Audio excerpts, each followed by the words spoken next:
making disciples, transforming lives. Mari kita buka firman Tuhan sama-sama di Yohanes pasal yang ke-15. Yohanes pasal 15 kita baca ayatnya yang ke-16. Yohanes 15 kita baca ayat yang ke-16. Mari kita baca sama-sama. Bukan kamu yang memilih aku, tetapi akulah yang memilih kamu. Dan aku telah menetapkan kamu supaya kamu pergi dan menghasilkan buah, dan buahmu itu tetap. Supaya apa yang kamu minta kepada Bapa dalam namaku, diberikannya kepadamu. Saudara, apalagi di tahun pergeseran, di tahun shifting ini, saudara harus tetapkan dalam hati, tanamkan dalam hati bahwa Tuhan itu punya rencana atas kehidupan kita. Bahkan jauh sebelum Tuhan itu menciptakan kita, Tuhan itu sudah punya rencana yang fix, yang tetap untuk kita. Dan rencana Tuhan itu jelas tertulis. Bukan kita yang memilih Tuhan, tapi Tuhan sudah memilih kita. Dan Dia menetapkan kita untuk kita pergi dan menghasilkan buah. Katakan amin. Dan bahkan buah kita tetap. Bahkan ada satu ayat di ayat yang ke-8. Tuhan ingin kita berbuah banyak dan itulah sebabnya kita ini terbukti kita adalah murid-muridnya. Katakan berbuah banyak. Saudara, Tuhan itu ingin kita berbuah. Tuhan tidak mau kita itu tidak menghasilkan buah. Itu sebabnya kita perlu bertumbuh. Bertumbuh itu butuh proses.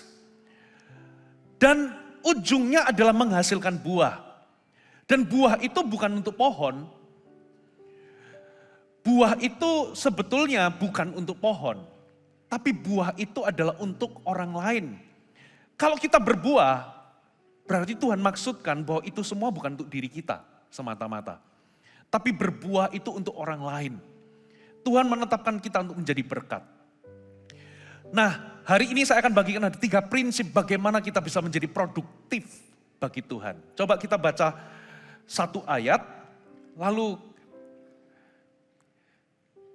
coba kita baca Ulangan 28 ayat 13 sampai 14. Ulangan 28 ayat 13 sampai 14. Tuhan akan mengangkat engkau menjadi kepala dan bukan menjadi ekor. Engkau akan tetap naik dan bukan turun. Apabila engkau mendengarkan perintah Tuhan Allahmu yang kau sampaikan pada hari ini, kau lakukan dengan setia. Katakan setia. Apabila engkau tidak menyimpang ke kanan atau ke kiri dari segala perintah yang kuberikan kepadamu pada hari ini, dengan mengikuti Allah lain dan beribadah kepadanya. Saudara, kalau Anda perhatikan, Tuhan itu ingin kita berbuah dan itu konsisten. Di dalam Kejadian 1 ayat 28, Tuhan itu memberikan kita perintah, be fruitful and multiply. Untuk kita ini beranak cucu dan bertambah banyak. Katakan bertambah banyak. Nanti saya akan jelaskan bahwa kata beranak cucu itu bukan hanya sekedar kemampuan untuk menghasilkan keturunan. Tapi beranak cucu itu berbuah. Dan dikatakan kita ini akan bertambah banyak. Dalam terjemahan bahasa Indonesia memang pakai kata bertambah banyak. Tapi dalam bahasa Inggris sebetulnya itu multiply. Bukan hanya bertambah tapi berlipat ganda. Halo, amin. Tuhan inginkan kita itu mengalami increase. Dan ini konsisten dengan ayat tadi, Ulangan 28. Kalau kita ingin terus naik dan bukan turun. Kita ini mengalami pertambahan dalam hidup kita dan bukan pengurangan dalam hidup kita. Kita ingin bertumbuh bahkan berbuah, maka yang Tuhan cari adalah kesetiaan. Dikatakan apabila engkau akan naik dan bukan turun, apabila engkau mendengarkan perintah Tuhan Allahmu yang kau sampaikan hari ini, kau lakukan dengan setia. Ada amin. Ada 3 arti kata setia. Dan ini juga mengajarkan kepada kita bagaimana kita ini bisa menjadi produktif bagi kerajaan Allah. Yang pertama, kalau kita ingin menjadi produktif bagi kerajaan Allah, kita perlu punya iman yang kokoh atau punya iman yang teguh. Saudara, tahukah saudara, arti kata setia atau faithful dalam bahasa Ibrani itu pakai kata emunah, katakan emunah. Ternyata arti kata emunah itu berarti memiliki iman yang kokoh atau iman yang teguh. Artinya itu steadfast, artinya itu unwavering, tidak mudah digoyahkan. Artinya itu kokoh atau teguh. Jadi makanya dikatakan dalam bahasa Inggris itu pakai kata faithful, faith dan full. Dengan kata lain, orang yang punya iman yang penuh, itu pasti setia. Karena orang yang setia, itu adalah gambaran dari orang yang imannya itu penuh. Ada amin. Dan kata emunah sendiri, kata faithful sendiri, itu punya arti kokoh atau teguh, tidak mudah goyah. Makanya di ayat 28, pasal 28 ayat 14 dikatakan begini. Dan apabila engkau tidak menyimpang ke kanan atau ke kiri. Berarti orang yang setia itu adalah orang yang pertama konsisten. Katakan konsisten. Dia nggak mudah menyimpang ke kanan dan tidak mudah menyimpang ke kiri. Itu orang yang setia. Orang yang setia itu punya pendirian yang teguh. Dia punya karakter itu teguh, gak berubah-ubah. Dia juga gak punya, kalau dia mengucapkan sesuatu, gak gampang berubah-ubah. Itu namanya orang yang konsisten. Jalan-jalannya gak gampang berubah. Itu namanya tidak mudah menyimpang ke kanan dan ke kiri. Konsisten, itu yang pertama. Yang kedua, dia itu kokoh. Coba Bapak Ibu, bayangkan apa yang terjadi kalau Anda duduk di atas kursi yang kaki-kakinya itu gak kokoh. Gampang goyang atau gampang menyimpang ke kanan dan ke kiri. Pasti Anda merasa gak aman duduk di atas bangku yang goyah. Karena itu bisa membahayakan diri Anda. Tidak menyimpang ke kanan dan ke kiri, itu juga berarti tidak mudah pindah ke lain hati. Itu namanya setia. Lukas 16 berkata, tidak mungkin kita bisa mengabdi kepada dua tuan. Karena kalau kita mengabdi kepada dua tuan, pasti kita akan setia kepada yang satu dan tidak setia kepada yang lain. Ada kata setia di situ. Berarti orang yang setia itu tidak mudah pindah ke lain hati. Orangnya loyal, katakan loyal. Dan itu memberikan gambaran. Orang yang setia itu tidak mudah berkompromi. Sekalipun tawarannya ada jalan pintas, ada jalan yang mudah. Tapi kalau dia itu punya iman yang kokoh, orang yang setia tidak akan gunakan segala cara demi kemudahan. Itu namanya setia. Halo amin. Nah makanya dari gambaran ini kita bisa mudah. Saudara bisa mengenali orang yang setia atau tidak. Itu Anda bisa kenali dari perbuatannya. Ingat iman tanpa perbuatan itu mati. Katakan amin. Kalau seseorang mengaku beriman, salah satu perbuatan nyata yang kelihatan. Seseorang yang punya iman yang teguh itu adalah pasti perbuatan setia. Bagaimana cara melihat orang itu setia atau tidak? Sederhana Bapak Ibu. Ya, kalau misalnya orang itu mau menikah, coba cek. Sebelumnya dia itu tipe orang yang suka berganti-ganti pacar atau tidak. Saudara, putus atau ganti pacar itu boleh, itu bukan dosa. Kalau memang Anda sadar bahwa itu bukan pilihan Tuhan dan itu bukan orang yang tepat, putus itu boleh. Tapi kalau misalnya pindah-pindah, ganti-ganti pacar, itu hanyalah menunjukkan karakter orangnya. Sama juga dengan di dalam dunia pelayanan. Saudara, pindah gereja itu boleh, apalagi GMS. GMS itu tidak pernah menutup pintu belakang selalu terbuka. Bahkan kita nggak pernah orang kalau mau keluar dari GMS kita ancam, nggak boleh keluar. Kalau keluar nanti kena kutuk. Nggak. Atau kita nggak mungkin akan mengikat kaki orang, kita memberikan pelayanan supaya dia nggak keluar. No. Pindah gereja itu boleh, asal Anda tahu bahwa itu kehendak Tuhan dan itu yang terbaik. Tapi berpindah-pindah gereja itu hanyalah menunjukkan karakter orang tersebut. Berarti itu bukan orang yang setia. Di dalam pelayanan juga sama. Berapa baik di antara saudara, ya, pelayanan, gak usah pelayanan, CG dulu. Pindah CG boleh gak? Pindah CG itu boleh. Tapi kalau Anda 3 bulan pindah CG, 3 bulan lagi pindah CG, 3 bulan lagi pindah CG, itu hanyalah menunjukkan siapa dirimu. Pindah kerja juga sama. Saudara, kalau Anda wawancara, kerja, cari orang, coba cek. Jangan hanya lihat resume pengalamannya banyak kerja di mana. Tapi coba cek.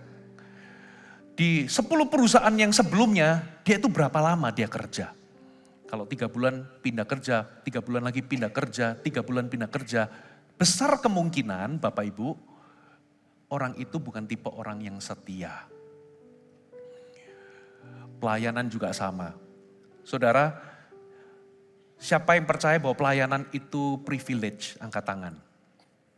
Haleluya, melayani itu privilege. Tapi saya kasih tahu, di dalam pelayanan tidak selalu itu mudah. Bahkan di dalam pelayanan itu ada yang namanya tekanan atau gesekan. Di dalam pelayanan itu juga ada tantangan, katakan tantangan. Ada orang begitu masuk satu departemen pelayanan, begitu ketemu sama tantangan, ketemu sama gesekan, ketemu sama konflik, ketemu sama kesulitan, dia pindah departemen. Nanti di departemen B, 3 bulan dia jalani, ketika ketemu sama kendala, ada kesulitan, dia pindah. Saudara, di sini orang pindah departemen itu boleh, itu enggak dosa. Ya, kalau misalnya Anda itu mendaftar di departemen praise and worship, dan ketika Anda melayani, semua orang tutup telinga, dan bahkan setan pun keluar mendengar suara Anda harus pindah. Saya kasih, kalau Anda nggak bisa nyanyi, pindahlah ke pendoa. Saudara, beberapa kali ada di GMS, kapan hari itu ada di GMS. Oh ya, di GMS Bekasi. Sempat itu kan dapat tempat baru renovasi, ya, ruang green room-nya itu persis di sebelah pendoa, saudara. Jadi ketika kita pembicara datang di green room, persis dan sebelahnya itu nggak ada sekat, maksudnya nggak ada perdamnya. Pendoa kalau menyanyi luar biasa, saudara. Ya, pendoa itu kalau nyanyi, kompaknya luar biasa. Katakan kompak. Gigihnya luar biasa. Itu pendoa waktu saya datang di GMS Bekasi, itu suaranya itu bisa pecah semua. Suara 1, suara 2, 2,5, 3,5 campur jadi satu. Itu yang mimpin doa itu sudah mencoba untuk mendominasi ambil suara, tetap yang lain konsisten kepada pilihan nadanya. Jadi itu luar biasa, itu kami yang ada di ruang green room gak bisa persiapan, gak bisa tenang. Tapi mereka konsisten doa dari awal, nyanyi menyembah dari awal sampai akhir. Hadirat Tuhan tetap turun. Saudara, saya nggak mendiskreditkan pendoa ya. Tapi pendoa kita itu gigi-gigi. Karena apa? Di pendoa, suara itu bukan syarat. Katakan amin. Hati yang penting itu kita berdoa sungguh-sungguh. Mau nyambung atau nggak nyambung nadanya, tetap bertempur di dalam doa. Katakan amin. Tapi jangan daftar jadi praise and worship. Kalau di pendoa Tuhan memang lihat hati, Tuhan gak lihat suara. Tapi kalau praise and worship di sini, manusia mendengar suaramu. Tuhan memang melihat hatimu. Ada amin, saudara. Di dalam pelayanan, pasti ada tantangan. Tapi orang yang setia, kalau ketemu tantangan, dia gak gampang mundur. Halo, amin. Setia itu juga berarti bukan hanya konsisten, tapi awet. Katakan awet. Dia itu loyal Makanya saya mau katakan saudara, orang yang setia itu akan diuji sama dua hal. Yang pertama adalah ujian waktu, yang kedua adalah ujian kesulitan. Bayangkan kalau kursi dikasih beban, kakinya mudah goyah, kakinya mudah menyimpang ke kanan dan ke kiri, gawat saudara. Itu bisa membahayakan orang yang duduk di atasnya. Bapak Ibu, ketika tekanan itu datang, kesulitan itu datang, orang yang setia, dia gak mudah pindah ke lain hati. Saudara, bangsa Israel baru ditinggal sebentar sama Musa. Dia sudah bikin patung anak lembu emas. Baru ditinggal sebentar. Setelah melihat mujizat 10 tulah, tiang awan, tiang api itu mengelilingi mereka. Berjalan bersama dengan mereka. Sudah lihat laut merah terbelah. Mujizat demi mujizat. Baru ditinggal kurang dari 40 hari. Mereka sudah bikin patung anak lembu emas. Bapak Ibu, orang yang setia itu awet. Dia loyal. Dia itu melewati ujian waktu. Dan dia juga melewati ujian kesulitan. Ada amin? Orang yang setia bukan hanya konsisten, gak mudah goyah ke kanan dan ke kiri. Tapi orang yang setia, kalau dia itu diberikan tugas, dia akan selesaikan sampai akhir. Yesus ketika di atas kayu salib, dia berkata, "It is finished." Sudah selesai. Itu namanya kegigihan. Kalau dia memulai sesuatu, dia gak akan tinggalkan di tengah jalan. Orang yang setia akan selesaikan sampai akhir. Kalau saudara mau produktif bagi kerajaan Allah, yang pertama, Anda perlu memiliki iman yang teguh. Itu arti kata faithful. Ada amin saudara? Kita harus setia kepada apa saja. Alkitab banyak mengajarkan. Yang pertama, setia kepada Tuhan. Setia kepada hubunganmu dengan Tuhan. Bapak Ibu, kita bisa punya pengetahuan Alkitab. Tapi hubungan belum tentu orang itu dalam sama Tuhan. Bagaimana cara mengukur kita ini sudah dalam sama Tuhan atau tidak? Yang pertama, Anda punya kemampuan untuk berkomunikasi sama Tuhan. Saudara, memang kita ini ada banyak pendoa, ada prayer corner, ada banyak pemimpin rohani, kita bisa minta orang mendoakan kita. Tapi kalau setiap kali kita ketemu sama orang, kita itu selalu titip doa, itu menandakan bahwa kita punya hubungan tidak dalam dengan Tuhan. Sometimes kita perlu berkomunikasi sendiri, bergumul sendiri, berdoa sendiri. Kita bisa berbicara sendiri kepada Tuhan. Tidak salah titip doa, tapi kalau selalu titip doa, itu menandakan hubungan kita dangkal. Yang kedua, bagaimana cara mengukur orang itu dalam sama Tuhan? Dia punya kemampuan untuk bukan hanya berkomunikasi, bukan hanya berdoa, tapi dia punya kemampuan untuk mendengar dari Tuhan. Ada amin? Maksudnya bagaimana? Pernah gak ketemu sama orang, tiap kali ketemu sama pendeta, selalu tanyanya begini, Tuhan ngomong apa ya untuk kerjaanku? Tuhan ngomong apa ya untuk hidupku? No. Saya percaya kalau Tuhan itu berbicara melalui orang lain, itu sifatnya meneguhkan. Ada amin. Tapi Anda sendiri harus bisa menangkap suara Tuhan bagi dirimu untuk tujuan hidupmu, kemana Anda melangkah, karena Tuhan itu menuntun langkah-langkah setiap orang percaya. Kita nggak boleh andalkan bahkan Bapak Ibu, khotbah hari Minggu. Betul nggak bisa. Kenapa? Karena Tuhan ingin kita itu bisa makan dari apa yang Tuhan wahyukan dalam kehidupan kita secara pribadi. Untuk hidup kita sendiri, untuk tujuan hidup kita sendiri, untuk setiap keputusan arah kemana kita ambil keputusan. Tuhan pasti bisa berbicara dalam hidup kita. Katakan amin. Nah, kalau kita selalu bergantung sama orang lain untuk mendapatkan suara Tuhan, itu hanyalah menunjukkan bahwa saudara tidak dalam dengan Tuhan. Yang ketiga, saudara, bersaksi. Orang yang dalam sama Tuhan pasti punya pengalaman-pengalaman bersama dengan Tuhan. Bagaimana Tuhan menolong, menyertai, melewati sebuah tantangan, persoalan. Katakan amin. Kalau Anda disuruh bersaksi dan Anda kehilangan cerita atau nggak punya cerita, jangan-jangan Bapak Ibu, Anda tidak punya hubungan yang dalam dengan Tuhan. Orang yang punya hubungan dengan Tuhan pasti punya pengalaman yang bisa diceritakan. Halo, amin. Yang keempat, orang yang dalam dengan Tuhan itu sampai satu titik.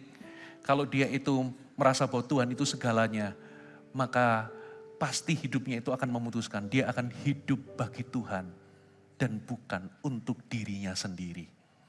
Nah, yang jadi pertanyaan, bagaimana Pastor Fuji saya bisa dalam sama Tuhan? Sederhana, setialah melekat dengan Tuhan. Halo, amin. Saudara pernah tahu ranting itu ngeden untuk menghasilkan buah? No. Ranting itu tidak perlu ngeden, tidak perlu ngotot untuk menghasilkan buah. Yang dilakukan ranting adalah dia setia menempel dengan pokok. Itu setia kepada Tuhan. Yang kedua, yang Tuhan ajarkan di dalam Lukas 16 itu juga adalah setialah kepada pasanganmu. Setia kepada pasangan. Orang yang setia itu loyal. Alkitab itu mengajarkan, orang itu bisa cerai, syaratnya cuma satu. Yaitu salah satu meninggal. Jadi kalau ada orang tanya, Pastor Fuji, bolehkah saya bercerai dan menikah lagi? Boleh, asal saya doakan dulu, salah satu di antaramu mati duluan. Jadi siapa yang mau, bisa nanti minta didoakan sama Pastor Yohanes. Dengan kata lain, setia kepada pasangan. Pada pernikahan, itu seumur hidup, katakan amin. Lalu setia kepada apa lagi? Setia kepada harta orang lain. Di Lukas 16, kalau dia setia sama harta orang lain, maka Tuhan akan mempercayakan hartanya sendiri.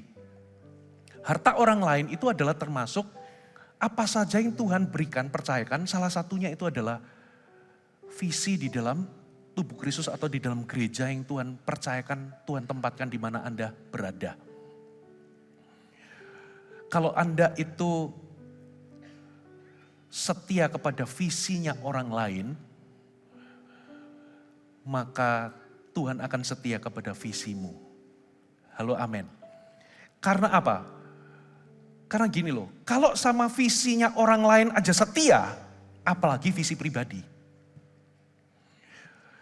Kalau sama hartanya orang lain aja setia, dia jujur dan dia setia, pasti sama harta sendiri lebih lagi. Saudara, kalau Anda dipinjemin mobil orang, kalau Anda itu mobilnya orang aja Anda rawat, apalagi mobil sendiri.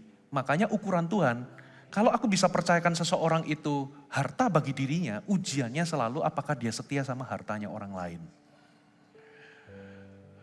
Yang setuju katakan amin. Makanya kenapa saudara, di gereja ini kita itu ditantang untuk setia kepada visi Allah di dalam gereja ini. Kerjakan. Karena apa? Kalau Anda setia kepada visi Allah, maka Tuhan itu akan mempercayakan dan Tuhan akan menolong di dalam visi, di dalam pekerjaan, dalam kehidupan Anda secara pribadi. Amin saudara.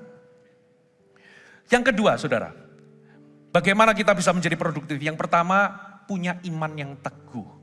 Yang kedua, jadilah pribadi yang bisa dipercayai. Katakan bisa dipercaya. Coba kita buka Matius 24 ayat 45 sampai 51. Saudara, di sini ada seseorang yang dikatakan setia sama Tuhan. Ayat 45, siapakah hamba yang setia dan bijaksana yang diangkat oleh tuannya atas orang-orangnya untuk memberikan mereka makanan pada waktunya. Berbahagialah hamba yang didapati tuannya itu melakukan tugasnya ketika tuannya itu datang. Perhatikan, berbahagialah hamba atau diberkatilah hamba yang didapati tuannya melakukan tugasnya. Katakan melakukan tugasnya. Ketika tuannya datang. Kapan tuannya datang? Pada waktu yang tidak disangka-sangka. Dan waktu tuannya itu datang dan hamba itu melakukan tugasnya, tuannya itu puas. Ayat 47. Aku berkata kepadamu, sesungguhnya tuannya itu akan mengangkat dia menjadi pengawas segala miliknya. Akan tetapi apabila hamba itu jahat dan berkata di dalam hatinya, Tuanku tidak datang-datang, lalu ia mulai memukul hamba-hamba lain dan makan minum bersama dengan pemabuk-pemabuk, maka Tuanku itu akan datang pada hari yang tidak disangkakannya dan pada saat yang tidak diketahuinya. Dan akan membunuh dia, membuat dia senasib dengan orang munafik. Di sanalah akan terdapat ratapan dan kertakan gigi. Nah, hamba yang jahat ini, ketika tuannya datang, tidak ditemukan melakukan tugasnya. Kenapa dikatakan jahat? Karena hamba ini berpikir atau berkata, Tuanku tidak ada. Dikatakan begini, Tuanku tidak datang-datang. Tuanku enggak melihat. Tuanku tidak ada.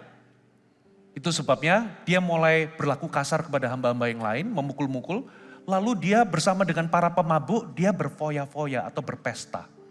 Dengan kata lain, dia tidak melakukan tugasnya karena dia berpikir bahwa tuannya tidak melihat, tuannya tidak datang, dan tuannya itu enggak ada. Tapi Alkitab berkata, tuannya itu akan datang pada waktu yang tidak disangka. Berarti ini semacam sidak. Begitu Tuhan datang tidak disangka-sangka. Ketika hamba ini gak ditemukan melakukan tugasnya, dia dikatakan jahat. Bapak Ibu, arti setia yang pertama itu punya iman yang teguh. Ternyata arti setia yang kedua, supaya kita bisa menjadi produktif, itu bicara tentang kita ini menjadi pribadi yang bisa atau layak dipercayai. Ada amin. Apa itu pribadi yang bisa dipercaya menurut firman Alkitab yang kita barusan baca? Ternyata itu ada hubungannya dengan kita melakukan tugas kita walaupun tidak diawasi. Jadi kalau kita melakukan tugas kita, sekalipun gak ada pemimpinnya, dan kita lakukan dengan setia, dan waktu tuannya itu datang dan mendapati hamba itu melakukan tugasnya, Tuhan itu puas.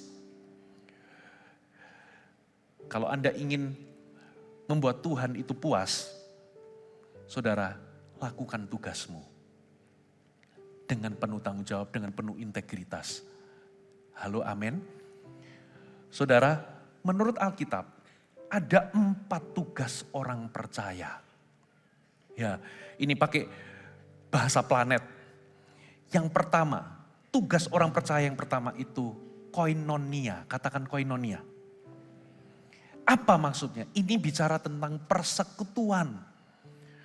Ternyata saudara, Anda itu komitmen tinggal di dalam komunitas atau CG. Itu sebuah tugas yang Tuhan berikan kepada kita. Makanya di awal tadi, host kita mengatakan siapa yang belum ikut CG, kita nggak akan bermalas-malas atau nggak akan henti-hentinya, jemu-jemunya. Memperingatkan Anda, ayo ikut CG. Karena kita ini keluarga, katakan amin. Kita tidak hanya datang di gereja lalu bye-bye. Tapi kita harus bersekutu dengan saudara seiman. Karena itu tugas orang percaya. Yang kedua, diakonia. Katakan diakonia. Apa ini? Diakonia itu adalah tugas untuk melayani. Halo, amin. Bulan Februari ini adalah bulan sukacita melayani. Salah satu tugas yang Tuhan berikan kepada kita, tanggung jawab adalah melayani Tuhan. Saya berdoa di dalam nama Tuhan Yesus, masing-masing dari Anda, ambillah satu jenis pelayanan. Saudara, dimulai dulu pelayanan di dalam CG. Anda pikir menelpon atau menjemput jiwa-jiwa, memfollow up jiwa-jiwa, walaupun gak ada orang yang perhatikan, Anda pikir itu adalah pekerjaan yang remeh. Dan Tuhan gak melihatnya atau tidak memperhitungannya. Bapak Ibu, kalau Anda pelajari Alkitab, untuk sesuatu yang kecil, Anda kasih satu air minum untuk orang yang hina. Alkitab itu katakan Yesus itu take it personally. itu seperti engkau melakukannya kepadaku. Ada amin. Jadi semua tindakan pelayanan yang Anda lakukan, di mata orang-orang manusia itu kan biasa kasih ranking ya. Oh kalau dia itu di panggung itu berarti lebih mulia daripada yang di usher di belakang. No, Tuhan itu enggak melihat dengan ranking yang manusia buat. Kalau itu penting bagimu, itu berarti bagimu hanya dengan Anda mengucapkan mengucapkan shalom menjadi usher. Sekalipun gak ada orang tepok pundak Anda dan berkata good job, Tuhan memperhatikan dan memperhitungkannya seolah-olah seperti untuk dirinya. Katakan amin. Makanya pelayanan itu penting banget Bapak Ibu. Ambillah satu jenis pelayanan, Anda konsisten lakukan setiap minggu. Seperti yang tadi saya katakan, Tuhan itu pasti memberikan gift setiap kita itu berbeda-beda. Tidak semua orang mungkin jadi pelayan praise and worship. Tapi Anda bisa jadi usher. Anda bisa jadi pemimpin yang atur-atur ini jalannya ibadah. Anda bisa jadi pemimpin CG. Anda bisa jadi sponsor. Anda bisa jadi pendoa. Anda bisa jadi tim multimedia. Anda bisa jadi tim make up. Saya dapat informasi, per minggu depan GMS Surabaya Timur itu akan buka 7 kali kebaktian. Ada tepuk tangan bagi Tuhan. Nah berarti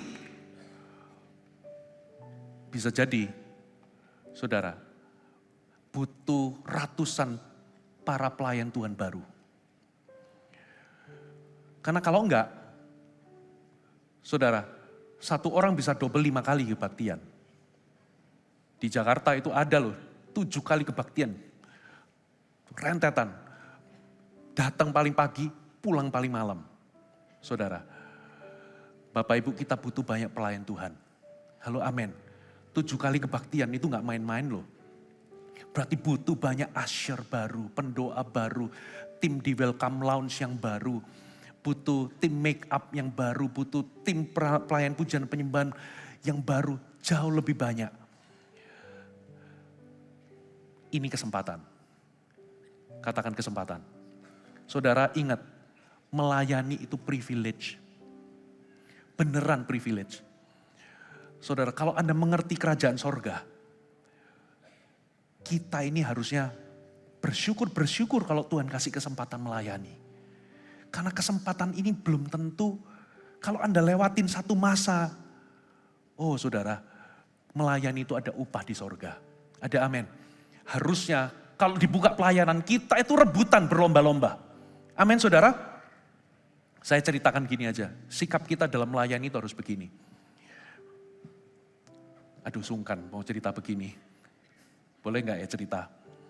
Saudara kami dari sejak menikah atau bahkan sebelum kami itu percaya bahwa kita itu gak hanya hidup, saya dengan istri itu gak hanya hidup karena aliran, tapi hidup karena tuayan.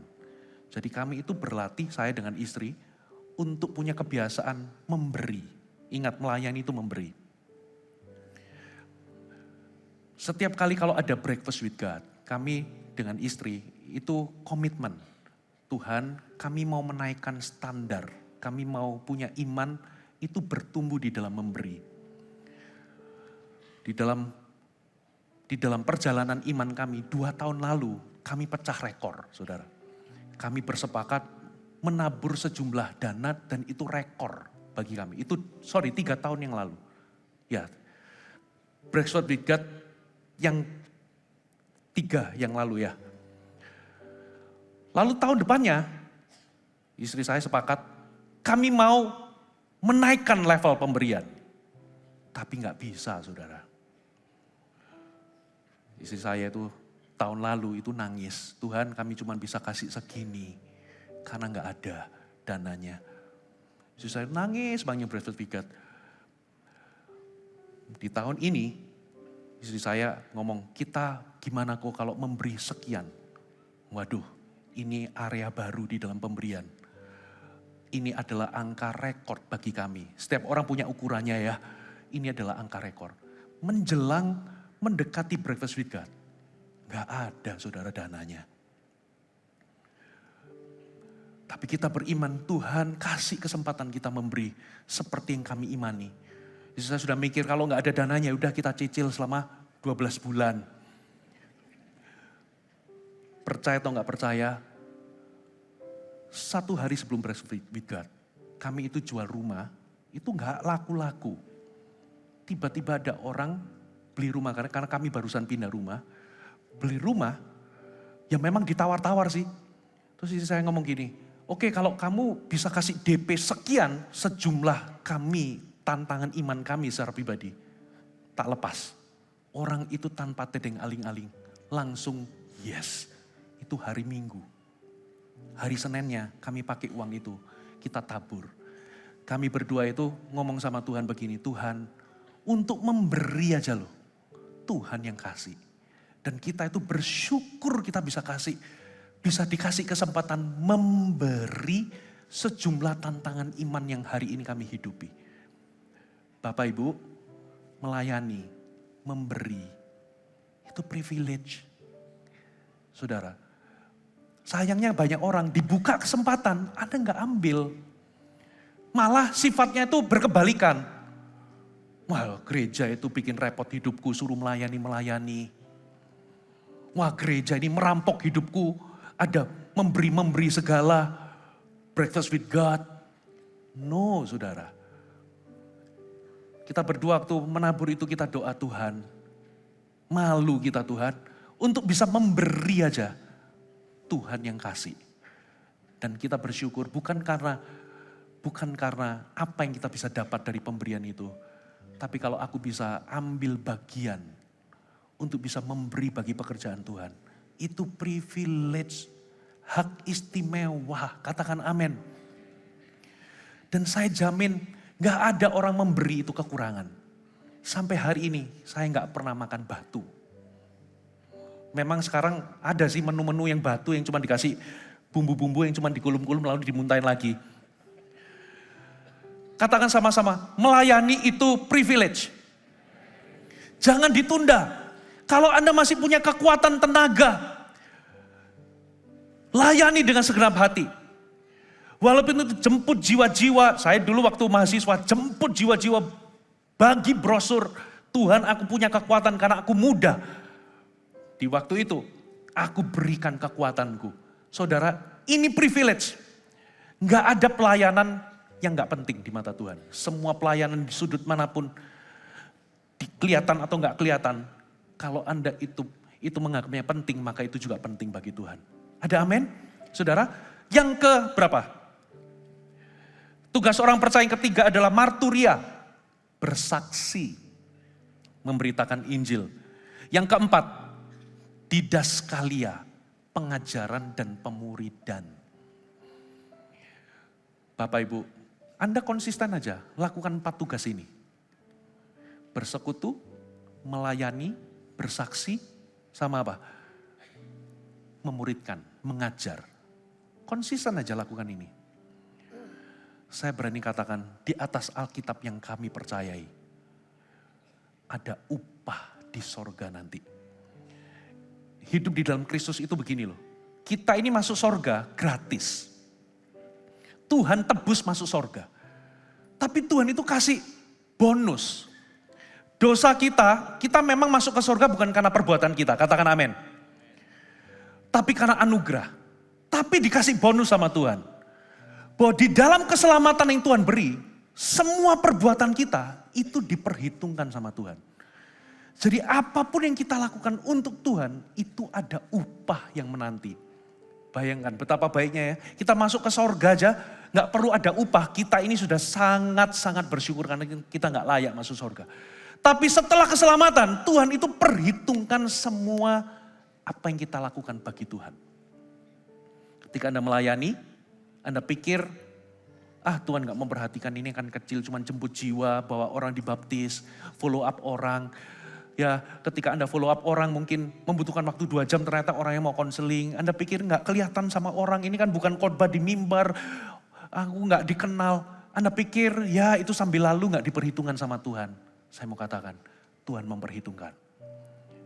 Halo amin. Kurang apa coba? Sudah diselamatkan, dan semasa kita hidup apa yang kita isi di dalam keselamatan ini, Tuhan kasih upah. Jangan sia-siakan kesempatan. Amin. Ayo layani Tuhan. Yang terakhir. Haleluya. Yang terakhir. Bagaimana menjadi produktif? Yang pertama, punya iman yang teguh. Yang kedua, bisa dipercaya. Yang ketiga, bisa diandalkan. Katakan bisa diandalkan. Mari kita baca Matius 25 ayat 20 sampai 23. Hamba yang menerima 5 talenta itu datang dan ia membawa laba 5 talenta. Katanya, Tuan, 5 talenta Tuhan percayakan kepadaku. Lihat, aku telah beroleh laba berapa? 5 talenta. Maka kata tuannya itu kepadanya, baik sekali perbuatanmu itu, hai hambaku yang baik dan setia. Engkau telah setia dalam perkara kecil, aku akan memberikan kepadamu tanggung jawab dalam perkara yang besar. Masuklah dan turutlah dalam kebahagiaan Tuanmu. Lalu datanglah hamba yang menerima 2 talenta itu. Katanya, Tuan, 2 talenta Tuhan percayakan kepadaku. Lihat, aku telah beroleh laba 2 talenta. Maka kata tuannya itu kepadanya, baik sekali perbuatanmu itu, hai hambaku yang baik dan setia. Engkau telah setia memikul tanggung jawab dalam perkara yang kecil. Aku akan memberikan kepadamu tanggung jawab dalam perkara yang besar. Masuklah dan turutlah dalam kebahagiaan Tuhanmu. Ternyata arti kata setia itu bukan hanya saudara itu punya iman yang teguh, gak mudah goyah. Bukan hanya saudara itu bisa dipercaya, Anda itu melakukan tugas walaupun gak diawasi. Tapi setia yang ketiga itu ternyata Anda bisa diandalkan. Bicara tentang apa sih jadi orang yang bisa diandalkan? Ternyata bisa diandalkan itu bicara tentang Anda menjadi pribadi yang aktif dan produktif bagi Tuhan. Katakan sama-sama bersama saya, aktif dan produktif. Coba bayangkan, seharusnya hamba yang 1 talenta yang menyembunyikan talenta di dalam tanah, harusnya dia itu orang yang dikatakan loyal. Harusnya juga dia dikatakan sebagai orang yang bisa dipercaya. Kenapa? Yang pertama, dia loyal. Dia itu menunggu tuannya sampai tuannya datang. Di dalam menunggu itu dia nggak pindah ke lain hati atau ke lain tuan. Loyal nggak saudara? Loyal harusnya. Yang kedua, dia bisa dipercaya nggak? Bisa loh dipercaya. Kenapa? Buktinya 1 talenta itu equals dengan 6.000 dinar pada waktu itu. 6.000 dinar itu equals 16 tahun seseorang bekerja. Kalau di US dollar kan sekarang lebih dari 1 juta US dollar. Kalau saudara itu dititipi barang mahal sama seseorang, tolong dijaga baik-baik. Misalnya Anda dikasih handphone harganya, dititipin barang lah, 1 kotak barang. Itu handphone lah, katakanlah handphone harganya 100 juta. Saya nggak ngerti ada nggak handphone 100 juta. Kalau itu barang bernilai, Anda nggak mungkin akan geletakkan sembarangan. Pasti Anda akan jaga, simpan di tempat aman supaya nggak hilang atau dicuri orang. Menurut saya, kenapa dia sembunyikan di dalam tanah? Supaya nggak dicuri orang, supaya nggak hilang. Berarti harusnya dia bisa dipercaya karena dia menjaga talenta tuannya ini, 6.000 dinar itu nggak tercuri. Bahkan dia nggak korupsi atau nggak dicuri, nggak mencuri, 6.000 dinar itu utuh, tidak dicuri sedikit pun. Tidak dikorupsi sedikit pun. Harusnya dia itu loyal, harusnya dia juga bisa dipercaya. Tapi kenyataannya tuannya berkata, engkau hamba yang jahat dan malas. Ternyata arti setia yang ketiga itu bukan hanya loyal, bukan hanya punya iman yang teguh, gak mudah goyah, gak mudah pindah ke lain hati. Juga bukan hanya bicara tentang dia itu bisa kerjakan tugas walaupun gak diawasi. Tapi ternyata yang ketiga itu bicara tentang inisiatif. Apakah ada usaha yang Anda keluarkan, Anda lakukan supaya Anda berbuah, supaya Anda produktif. Katakan amin. Coba saya ingin Anda membaca satu ayat, setelah itu kita selesai. Kejadian 1 ayat 28. Kejadian 1 ayat 28. Allah memberkati mereka, lalu Allah berfirman kepada mereka, beranak cuculah dan apa saudara? Bertambah banyak, penuhilah bumi, taklukkanlah itu, berkuasalah atas ikan-ikan di laut, burung-burung di udara, atas segala binatang yang merayap di bumi. Saudara, kalau Anda baca dalam terjemahan yang beranak cuculah dan bertambahlah banyak, seolah-olah arti ayat itu hanyalah manusia itu dikasih kemampuan untuk menghasilkan keturunan. Tapi kalau Anda baca satu ayat itu utuh, Anda akan mengerti bahwa ini bukan hanya, Tuhan bukan hanya memberikan kemampuan untuk menghasilkan keturunan, beranak cucu, tapi ini tentang berbuah. Karena ayat selanjutnya berkata, penuhilah bumi, taklukkanlah bumi.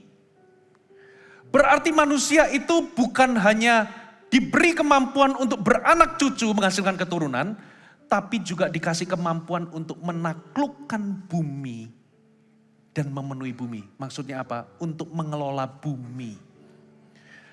Berarti dari sini kita bisa tahu, kata fruitful and multiply itu bukan hanya beranak cucu, tapi juga berbuah dan berlipat ganda. Dari sini saya paham bahwa Tuhan itu memberikan kita kemampuan, bukan hanya menghasilkan keturunan, tapi Tuhan memberikan kita kemampuan untuk mengembangkan apa saja yang Tuhan taruh di tangan kita. Supaya itu bertambah, berlipat ganda, dan bermultiplikasi. Ada amin. Coba cek apa yang di tanganmu. Kalau yang di tanganmu itu adalah CG, saudara, begini loh. Kalau Anda itu punya restoran, dan restoran Anda berkembang dan harus buka cabang. Anda tidak akan hanya mempercayakan orang yang loyal. Yang kedua, melakukan tugas walaupun gak diawasi. Tapi Anda akan memastikan cabang baru itu akan dikelola oleh orang yang bisa diandalkan. Ada amin. Orang yang bisa diandalkan itu punya inisiatif dan punya upaya untuk memajukan dan mengembangkan apapun yang dipercayakan. Halo amin. Di tangan orang ini restoranmu maju. Katakan amin. Kalau yang di tanganmu itu CG, setia itu bukan begini loh. Wih orang ini setia ya, pimpin CG 5 tahun. Loyalnya centang. Tapi CG waktu dari mulai itu 2-3 orang berkumpul dalam namaku, Tuhan hadir. 5 tahun kemudian tetap 2-3 orang. Tuhan katakan itu belum setia. Karena yang setia itu berarti di tanganmu, CG di tanganmu, Anda kembangkan jadi maju semaju-majunya. Itu baru setia. Bapak Ibu, Tuhan mempercayakan Anda sebuah departemen pelayanan. Bisa nggak Anda berpikir, gereja itu jadi tambah maju gara-gara aku melayani? Loh, Pastor Fuji, aku ini kan cuma usher, mana bisa aku bikin gereja maju? Iya, gara-gara Anda usher, orang itu diberkati karena senyumanmu dan keramahanmu. Sehingga tiap minggu dia balik karena apa? Dia merasa bahwa aku disambut dengan baik. Itu namanya memajukan. Kalau Anda jadi tim praise and worship dimanapun, bisakah departemen pelayanan itu maju ketika itu di tanganmu? Nah coba bayangkan bagaimana cara Tuhan itu mempercayakan Adam dan Hawa.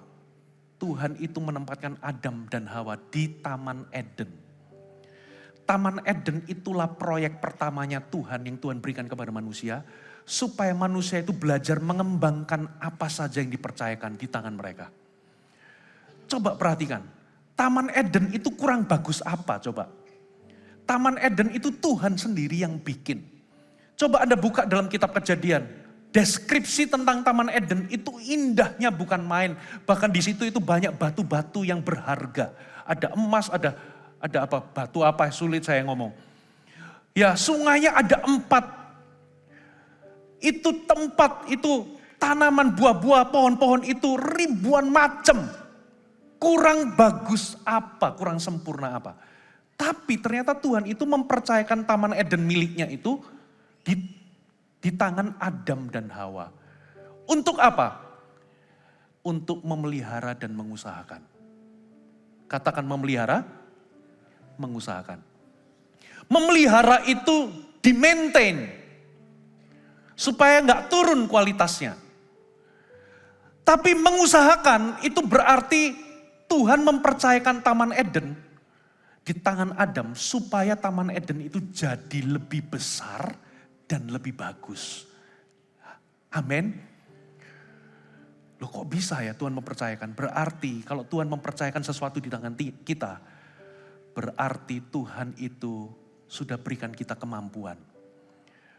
Itu sebabnya Tuhan ingin kita berbuah Bapak Ibu. Karena Tuhan gak mungkin perintahkan sesuatu yang Tuhan gak memberikan kemampuan terlebih dahulu untuk kita melakukannya. Berarti Tuhan, apapun yang dipercayakan di tangan kita. Apa yang dipercaya di tangan kita? Yang pertama, waktu. Yang kedua, talenta, bakat, kekuatan dalam diri kita. Yang ketiga, yang pertama time, kedua waktu, yang kedua itu talent, yang ketiga itu treasure. Harta saudara. Bapak Ibu, kita itu dipercaya banyak hal sama Tuhan. Apa yang sudah Anda kerjakan untuk melipat gandakan hal tersebut? Tuhan memilih kita, menetapkan kita. Apapun yang hari ini ada di tangan kita. Supaya kita bisa kembangkan itu, buat itu jadi maju. Sehingga itu bertumbuh dari kemuliaan satu ke kemuliaan yang lebih besar. Dan itulah yang Tuhan sudah install dalam kehidupan kita. Kemampuan untuk mengembangkan. Masalahnya ada 3 alasan kenapa orang gak mengembangkan apapun yang dipercayakan. Datang lagi di ibadah ketiga. Tutup Alkitab kita, mari kita datang di hadapan Tuhan. Tepuk tangan bagi Tuhan.